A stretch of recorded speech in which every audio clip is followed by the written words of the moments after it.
Excella Education Study in USA assured scholarship. Contact 9881 Telugu Desam party నాయకులు Vijayawada west నియోజకవర్గంలో రకరకాలుగా ప్రయత్నిస్తున్నారు. రక్తాభిషేకాలు చంద్రబాబుకు చేస్తున్నారు. ఖచ్చితంగా చంద్రబాబు తమకు సీట్ ఇవ్వాలనో లేకపోతే చంద్రబాబు వల్ల ఉపయోగం లేని ప్రాంతాల్లో కూడాను రక్తాభిషేకాలు చేస్తున్నారు. అయితే విజయవాడ వెస్ట్ నియోజకవర్గ ఎమ్మెల్యే వైసీపీ అభ్యర్థి ఆసిఫ్ అంటున్నారు.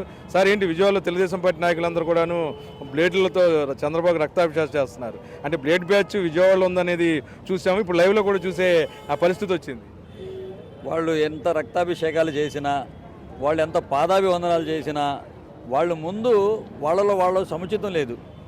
వాళ్ళు ముందు సముచితం ఉండి తర్వాత ప్రజాక్షేత్రంలో వచ్చి మా మీద పోరాడమని చెప్పండి. అంతేగాని ఒకడెక్కుతుంటే ఒకడు లాగేస్తున్నాడు. వాళ్ళ సముచితం లేనప్పుడు వాళ్ళ పార్టీకి ఏం బలం ఉంటుంది, లేకపోతే వాళ్ళ నాయకుడి దగ్గర ఏం విలువలు ఉంటాయి? ఎంత రక్తాభిషేకాలు చేసినా దానికి ప్రజలు చూస్తున్నారు, ప్రజలు గమనిస్తున్నారు. గతంలో కూడా ఇంతకంటే ఎక్కువ చేశారు. పాదాభివందనాలు, రక్తాభిషేకాలు అన్నీ అయిపోయినాయి. కానీ ఎవరు ఏంటి అనేది మా చంద్రబాబు నాయుడు ప్రజలే నిర్ణయిస్తారు. అంటే రక్తం ఎలాగ ఉపయోగపడదని అంటున్నారు మనకు తెలిసిన వాళ్ళందరూ. ఆయనకి రకరకాల వ్యాధులు ఉండొచ్చు కదా, అదేదో పేదవాళ్ళుగా రక్తం ఇవ్వచ్చు కదా. అదే కదా, బ్లడ్ డొనేషన్ చేస్తే ఎవరికైనా పుణ్యం వస్తుంది.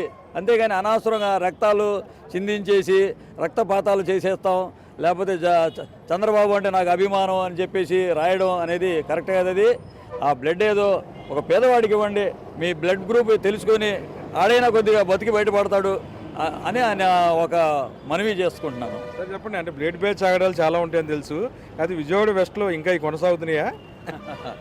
అవి ఉండే చోట ఉంటుంటే ఇవన్నీ కామనే. కానీ కాకపోతే ఏంటంటే ముందు వాళ్ళు ఒక నిర్ణయానికి రమ్మని చెప్పండి. వాళ్ళలో పొత్తులు ఉన్నాయి. జనసేననా, తెలుగుదేశంనా, లేకపోతే ఇంకేమైనా పొత్తులు ఇంకా పొత్తులు కలుపుకోవడానికి, లేకపోతే ఇంకెవరైనా కలుపుకుంటారా? బీజేపీని కలుపుకున్నారు ఎలాగో, ఇంకా పాకులాడుతున్నారు ఇంకెవరిని కలుపుకోవాలని. ముందు నా మీద పోటీకి చేయడానికి ఎవరిని నిలబెడతారో దాన్ని నిర్ణయించిన తర్వాత ఈ రక్తాభిషేకాలు, పాదాభిషేకాలు ఎన్ని చేయమని చెప్పండి.